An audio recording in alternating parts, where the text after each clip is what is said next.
Me encanta esta charla. Cuando me dijeron que iba a dar T2 en artritis psoriásica, yo dije, bien, pues bacanísimo, el tema es buenísimo. Estos son mis conflictos de interés, esta es la declaración legal. Pero, ¿por qué hablar de artritis psoriásica? Artritis psoriásica, imagínense, en Colombia la tenemos clasificada como enfermedad huérfana. La artritis psoriásica no es una enfermedad huérfana. La artritis psoriásica es una de las artropatías inflamatorias más frecuentes en Occidente. En Occidente hasta el 2 a 4% de las personas van a tener artritis psoriásica. Las personas con psoriasis, alrededor de un 20 o un 30% van a desarrollar artritis psoriásica. En algunas cortes se ha reportado que la tasa de incidencia es 2.4% por año de artritis psoriásica. Tiene un pico entre los 40 y los 50 años, la frecuencia es es similar en hombres y en mujeres, y es una enfermedad que tiene una gran capacidad de daño. Y no es solamente daño en algún momento de la vida, sino que el retraso en el diagnóstico de la artritis psoriásica se asocia a peores desenlaces. Los pacientes que tienen más de 6 meses del momento del inicio de los síntomas al diagnóstico van a tener mayor sacroiliitis, van a tener mayores erosiones, van a tener una menor probabilidad de lograr actividad mínima de la enfermedad y adicionalmente van a tener mayor daño articular. Con una gran dificultad, no estamos tan sensibilizados y es un poco más difícil el diagnóstico de la artritis psoriásica cuando nos comparamos con artritis reumatoide. En ciertas cohortes de clínicas especializadas de artropatías inflamatorias, los pacientes con artritis psoriásica tienen un mayor tiempo a diagnóstico al compararse con artritis reumatoide. Y adicionalmente, esos pacientes que tienen retraso en el diagnóstico, por ejemplo, los registros británicos, reportan que esos pacientes que tienen un año de retraso en el diagnóstico de la enfermedad tienen una menor probabilidad de alcanzar MDA y adicionalmente van a tener peor calidad de vida a 10 años. O sea que el retraso diagnóstico en artritis psoriásica es importante, con una gran dificultad. Alrededor del 29% de los pacientes con psoriasis pueden tener una artritis psoriásica sin haber sido diagnosticado. Y la otra gran dificultad, se ha reportado, o muchas veces leemos en literatura, que hasta un 15% de los pacientes van a tener artritis sin haber desarrollado psoriasis. ¿Cuál es el problema? Que a veces en esas cohortes, cuando se revisan bien los pacientes, no es que el paciente no tuviera psoriasis, es que simplemente no se le había encontrado la lesión, no se había visto las uñas, no se había evaluado la zona de flexión, entonces tenemos una gran dificultad en cuanto a diagnóstico. Ahora, podría haber una ventana de oportunidad en artritis psoriásica similar a como la hay en artritis reumatoide. Al momento no tenemos tanta evidencia, entonces no lo puedo decir con toda la certeza del mundo entero, al menos no de forma oficial, pero de forma extraoficial sí parece que hay una ventana de oportunidad. El tratamiento sistémico en artritis psoriásica puede disminuir daño. El tratamiento sistémico con artritis psoriásica puede disminuir eventos cardiovasculares. Entonces, por ese lado, listo, desde el punto de vista de comorbilidades parece dar un impacto del manejo en la enfermedad. Lo otro es que el tratamiento sistémico disminuye el daño articular. Entonces, tenemos evidencia de que el medicamento que reciba va a disminuir daño articular. Tenemos múltiples ensayos clínicos aleatorizados que demuestran esto. Pero adicionalmente mejora la calidad de vida. ¿Vale? Entonces, hay datos que reportan que el tratamiento de la enfermedad lo mejora. Ahora, ¿será que el tratamiento oportuno de la enfermedad nos va a dar unos desenlaces diferentes? O podríamos prevenir la artritis psoriásica. Y acá viene una hipótesis, algo muy provocativo. Estudios de ultrasonografía muestran que los pacientes con psoriasis, sin diagnóstico de artritis psoriásica, pero con dolor, al compararse con aquellos pacientes con psoriasis sin dolor articular o personas sanas, tienen una mayor frecuencia de tenosinovitis en la ultrasonografía. Y adicionalmente en estos pacientes con psoriasis y dolor articular, cuando tienen entesitis en la ultrasonografía, tienen una mayor probabilidad de desarrollar artritis psoriásica en el seguimiento al compararse con los que no lo tienen. Estos son los datos. Ahora viene la parte provocativa de esto. Hay algunos hay algunas propuestas donde se ha reportado que aquellos pacientes con psoriasis que tienen un mayor grosor de los tendones o que tienen hallazgos de entesitis en la ecografía, cuando se les da inhibidores del TNF, estos cambios revierten. O sea, el aumento del grosor en el tendón revierte y los cambios de entesis pueden cambiar. Y esto es provocativo desde el punto de vista de que podría, ojo, podría, y énfasis en el podría haber algún efecto modificador de la terapia sistémica en la probabilidad de desarrollo de enfermedad psoriásica tipo artritis psoriásica. Y ya hay algunas cohortes del año pasado donde los dermatólogos encuentran que en sus cohortes los pacientes con psoriasis que recibían terapia sistémica tenían una menor probabilidad de desarrollar artritis psoriásica que aquellos que no lo recibían. Ojo que esto es el mundo del podría, del provocativo. ¿Por qué? Porque esto tiene sesgos. ¿Será que los pacientes que no desarrollaron artritis psoriásica porque estaban ya con el medicamento biológico, ya estaban controlados la enfermedad y fue que simplemente controlamos la enfermedad de forma temprana? ¿O será que hay unos grupos ahí diferentes que no los estamos viendo por los sesgos? Esto es el mundo del provocativo, pero desde la hipótesis hay algo teórico que podría justificar una posibilidad de ventana de oportunidad en artritis psoriásica.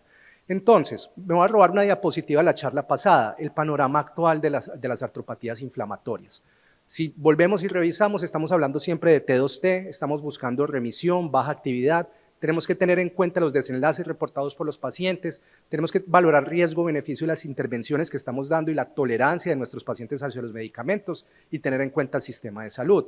Y hay una preferencia de pacientes en cuanto a mayor seguridad, después eficacia, y solamente si estoy muy enfermo voy a cambiar eficacia por seguridad, pero no son todos los pacientes. Ahora, ¿cuál es el cuento? Tenemos unos objetivos de tratamiento en artritis psoriásica y en enfermedad psoriásica, que suenan muy fáciles y enumerarlos es muy bacano, pero tenemos dificultades que vamos a identificar. Entonces, deberíamos buscar la menor actividad posible en todos los dominios de la enfermedad. Y vamos a ver que evaluar eso no es tan sencillo, primero. Segundo, debemos llevarlos a remisión y baja actividad, pero ¿con qué escala? ¿Cómo los vamos a medir? ¿Será que todos los medimos? ¿Cómo estamos en el punto de vista de implementación de T2T en enfermedad psoriásica? Debemos optimizar funcionalidad del paciente, calidad de vida y bienestar, prevenir daño estructural y adicionalmente debemos minimizar los eventos adversos o las malas experiencias desde el punto de vista de medicamento y de enfermedad.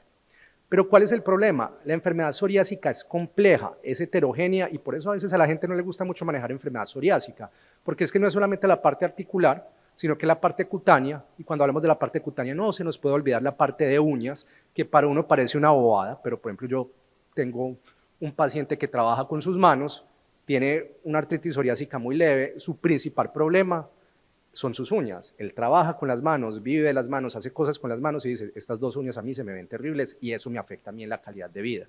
Entonces, uñas son importantes. La parte de la enfermedad axial, cada vez se pone más en boga hablar de enfermedad axial en enfermedad psoriásica y está bien. Y las manifestaciones extraarticulares, uveitis, enfermedad inflamatoria intestinal como las más frecuentes. Entonces suena muy fácil nosotros decir que vamos a llevar a alguien en revisión controlando los dominios cuando vemos que todos estos dominios son difíciles de evaluar al mismo tiempo y que muchas veces los pacientes no van a responder o responden muy bien de la parte articular. Yo como reumatólogo estoy feliz, pero la parte cutánea está re mal. Ahora, hasta un 40% de los pacientes no van a lograr desenlaces de remisión por culpa de esto, por la complejidad de la enfermedad. ¿Y cómo vamos a definir remisión? Probándome esto de ahorita, remisión hay 1000 definiciones, pero tenemos que intentar pegarnos de algo. Entonces, ¿cuál es la mejor definición de remisión en enfermedad psoriásica? Yo no les tengo la respuesta, les tengo una respuesta más sencilla, la definición de actividad. ¿Listo?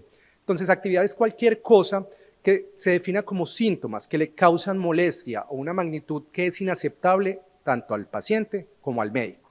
Entonces, ojo que nuevamente el cuento no solamente es lo que yo piense como médico, no solamente es el conteo articular, sino es también el paciente cómo se está sintiendo y cómo es la experiencia de enfermedad. Si el paciente no se siente bien, si el paciente no está a gusto, el paciente no va a ser adherente y vamos a tener peores desenlaces. Y lo segundo es que al menos tiene que haber la presencia de alguna manifestación, ya sea de síntomas articulares, de entesis, de dactilitis, de dolor axial o de manifestaciones extraarticulares para uno decir que hay actividad. Entonces es más fácil definir actividad en enfermedad psoriásica que remisión o baja actividad. ¿Por qué?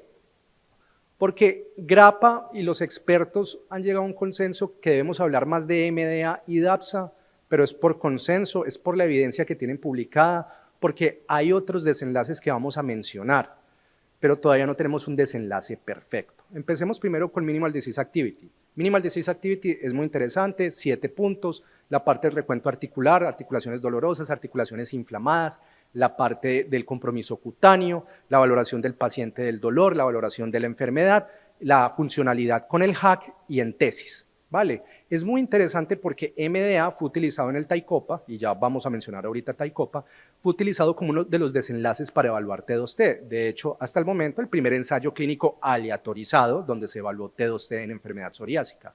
Y cuando los pacientes alcanzan MDA, esto se asocia a un mejor pronóstico en calidad de vida, en progresión radiográfica y en estabilidad laboral. O sea que nuevamente esta teoría de que puede haber una ventana de oportunidad parece que sí existe en artritis psoriásica.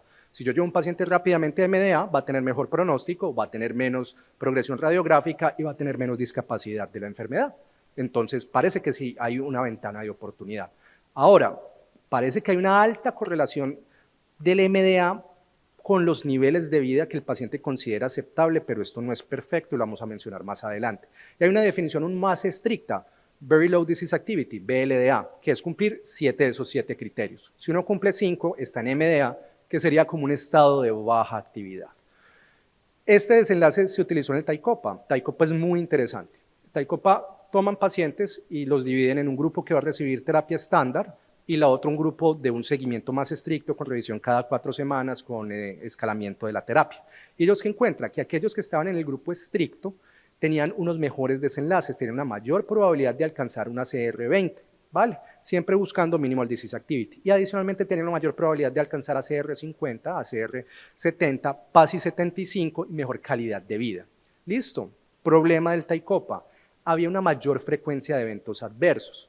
Ahora, no sabemos si la mayor frecuencia de eventos adversos era porque los pacientes tenían un escalamiento más rápido de los medicamentos y utilizaban más terapia combinada, o si simplemente hay un sesgo, porque como era un estudio abierto, porque es imposible cegar cuántas veces voy a ir yo a que me vean, si estoy yendo cada 3 o 4 meses, si me están viendo cada mes, y eso llevó a que los pacientes reportaran más. Adicionalmente llevó a más costos, pero desde el punto de vista de calidad de vida parece que vale la pena ese costo adicional, y teniendo en cuenta los otros desenlaces desde el punto de vista de pronóstico.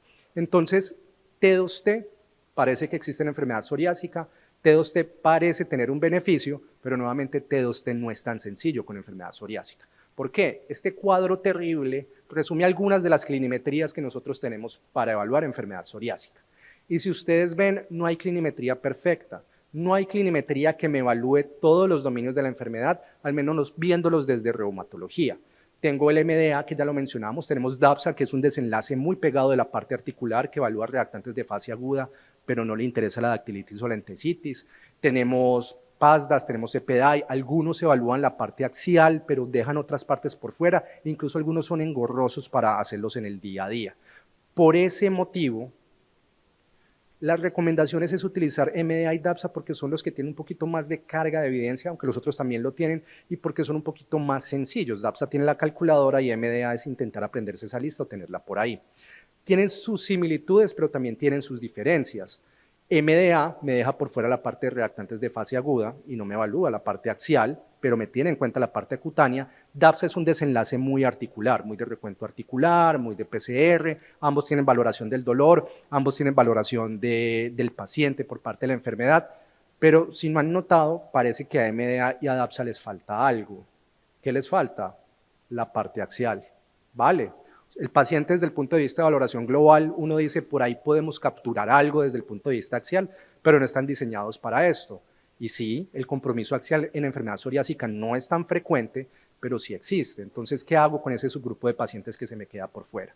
Tenemos esas dificultades. Segunda dificultad, la correlación no siempre es perfecta. Parece ser que DAPSA es un poco más sensible, o sea, a DAPSA se le escapan menos pacientes que están en remisión, pero nuevamente por eso parece ser menos específico para el desenlace de remisión. MDA parece ser un poquito más específico y BLDA muchísimo más, se meten menos pacientes que están falsamente en remisión, pero nuevamente es un desenlace tan estricto que una menor proporción de pacientes lo van a alcanzar. Y muchas veces esto no se correlaciona con lo que el paciente siente. Algunos de estos pacientes que no cumplen BLDA, que no cumplen MDA, dicen que están a gusto con sus desenlaces de tratamiento. Entonces, ¿ahí qué hacemos? Yo tengo un paciente que se siente relativamente bien, que dice que está bien, tiene 2 articulaciones dolorosas, pues tiene un poquito de dolor de vez en cuando que hace que no cumpla el PGA, tiene una entesis que le molesta de vez en cuando, pero no mucho, y él dice que se siente bien, a ese paciente lo voy a obligar a que me tome más medicamento, a ese paciente luego empezó el medicamento biológico, si él dice que se siente bien y que realmente no tiene unos factores importantes de mal pronóstico. Entonces esas son las complejidades en T2T, en artritis psoriásica, en enfermedad psoriásica, que todavía no tenemos la respuesta, pero cada vez conocemos más. Entonces no es tan sencillo también por lo siguiente, la enfermedad psoriásica es muy compleja. Desafortunadamente, para echarle como más sabor a todo este cuento, los desenlaces de piel no van de la mano con los desenlaces articulares. En la parte vertical tenemos el compromiso cutáneo y en la parte horizontal la parte articular. Y si ven, eso hay puntos por todas partes, la correlación es mínima. Yo puedo estar muy bien de la parte articular y muy mal de la parte cutánea, yo puedo estar muy bien de la parte cutánea y estar mal de la parte articular. Esto es otra de las dificultades que tenemos en cuanto a la clinimetría de los desenlaces en enfermedad psoriásica. Y adicionalmente, yo alcanzo mínimo el disease activity, pero esto no siempre me refleja remisión cutánea y articular al mismo tiempo. Me explico, es más frecuente que cuando yo cumpla MDA esté en remisión articular y se me escape algo de la remisión cutánea. Nosotros como reumatólogos, pues bien, la parte articular está bien, pero la parte cutánea tiene un impacto tan importante como la parte articular en calidad de vida. Y calidad de vida es uno de los desenlaces importantes en artritis psoriásica. Vale, y el cuento es, bueno, yo le doy tratamiento al paciente, pero aparte de que al inicio todo va por su lado, durante el tratamiento también. La respuesta articular y la respuesta cutánea no siempre van de la mano. Yo tengo que, dependiendo de la clinimetría que yo utilice, puedo tener resultados diferentes, aun cuando estoy hablando de remisión o baja actividad, y no siempre va a haber respuesta articular pegado de respuesta cutánea. Entonces esto hace que sea complejo la valoración. Y lo otro es que traducir todo lo que les he dicho, listo, parece haber una ventana de oportunidad, listo, T2T parece alcanzar más MDA, y MDA se asocia a una menor progresión radiográfica, a mejor calidad de vida, a menos dolor, pues vale, implementémoslo. Pues realmente no lo estamos implementando. Implementar T2T en artritis psoriásica y en enfermedad psoriásica ha sido complejo. Y lo digo yo que lo vivo. Cuando estaba revisando esto, yo veía eso y yo casi que se me sale la lágrima porque todos los problemas que he tenido en mis instituciones para implementar T2T ahí me los estaban mostrando. O sea, me sentí completamente identificado. Entonces, cuando se evalúan o se hacen encuestas de profesionales, de reumatólogos que manejan enfermedad psoriásica, solo un 10 a un 45% hacen T2T y evalúan clinimetría en su práctica clínica diaria de enfermedad psoriásica. Y ojo que ese 45%, ese dato de 45% viene de una encuesta realizada al interior de GRAPPA. O sea, GRAPPA, los que hablan de psoriasis, los que llevan adelante la parte de investigación de psoriasis y los que nos enseñan de T2T en psoriasis. O sea que la implementación no ha sido del 100%, y no es porque la gente no quiera, no es porque somos malos, no es porque no queramos tratar bien a los pacientes, es que implementar T2T en enfermedad psoriásica ya vimos que es complejo, consume tiempo y consume recursos. Lo segundo es que cuando evalúan algunas de las dificultades por qué ese T2T ha sido difícil de implementar, vienen varios motivos. Primero, a veces sentimos que el paciente está bien, decimos, listo, este paciente viene bien, el mismo paciente dice que está bien y mentira, solamente una o dos terceras partes de los pacientes que dicen estar bien y que el médico cree que está bien, cumplen MDA, primero. Y segundo, cuando evalúan a esos pacientes que supuestamente estaban bien, pero que no estaban en MDA, cuando hacen valoraciones posteriores, aunque no hubieran cambiado en su estado de actividad, ahí sí se hace ajuste al tratamiento, o sea que no siempre somos consecuentes con la clinimetría, con una gran dificultad. Algunos de estos pacientes no están en remisión o no cumplen MDA porque tienen condiciones que no son susceptibles de manejo antiinflamatorio. Pueden tener dolor más no inflamación, pueden tener una alteración del PGA, pero por otro motivo, fatiga, calidad de vida, pero desde el punto de vista inflamatorio estricto podrían estar bien. Pero desafortunadamente hay una proporción de esos pacientes que sí tienen cambios inflamatorios como articulaciones inflamadas, como entesitis o como alteración o como compromiso cutáneo, que requeriría ajustes del manejo donde no lo hacemos. Entonces, a veces la heterogeneidad y la complejidad de la enfermedad psoriásica lleva a que nos quedemos en una inercia terapéutica que ya en artritis reumatoide la hemos aprendido a dominar, pero que en enfermedad psoriásica todavía nos falta. Adicionalmente, 65% de los pacientes que se consideran activos, solamente un 23% se les hace ajuste del tratamiento. O sea que estamos fallando en implementar el T2T. Ahora, a veces puede ser por decisión médica del paciente, como les dije, MDA o VLDA suena muy bacano, suena muy bonito, pero a veces hay pacientes que se salen un poquito y que no están realmente activos desde la parte inflamatoria.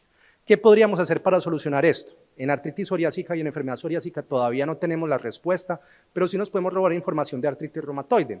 El estudio Traction, ese estudio es muy bonito, es un estudio donde ellos cogen dos grupos de cuidadores, pues de personal de salud, y hacen una implementación de T2T a través de estrategias educativas, a través de reuniones, a través de dar información y dar recursos para que los puedan implementar.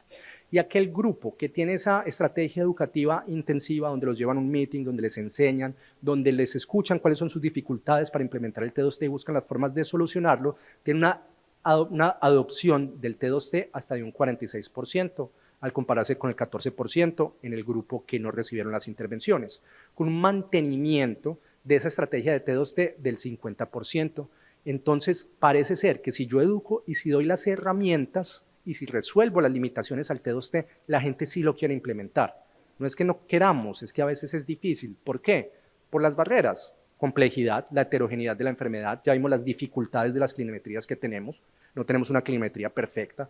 Por ejemplo, yo tengo varias clinometrías disponibles en el sistema de donde trabajo y aún así no es perfecta. Tengo VASDAI, tengo ASDAS, tengo PASI, tengo superficie aérea corporal, pero por ejemplo mi clinometría articular es un DAS 28 y llevo 4 años intentando que me metan un DAPSA, pero cada vez que lo vamos a lograr aparece cuenta de alto costo, artritis reumatoide siempre es la más importante, y hay que hacer es lo de artritis reumatoide y artritis psoriásica queda por ahí volando. Entonces es difícil aun cuando lo queremos hacer.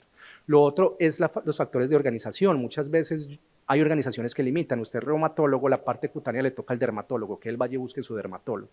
Y eso no está bien. A veces tenemos que buscar la forma de solucionarle al paciente o hacer las propuestas o buscar cómo hacemos para mejorarle calidad de vida. Y por último, educación. Esto es complejo, reumatología es totalmente extensa y muchas veces necesitamos de estos recursos de educación para empaparnos y ver qué tips o qué cositas podemos coger para mejorar nuestra práctica clínica. Entonces, ¿qué mensajes nos podemos llevar a casa?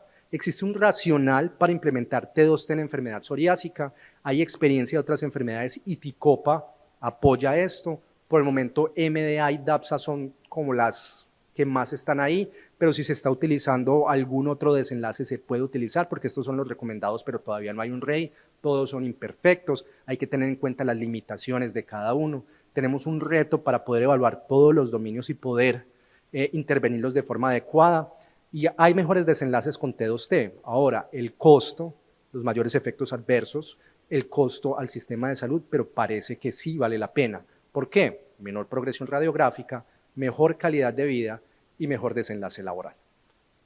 Muchas gracias.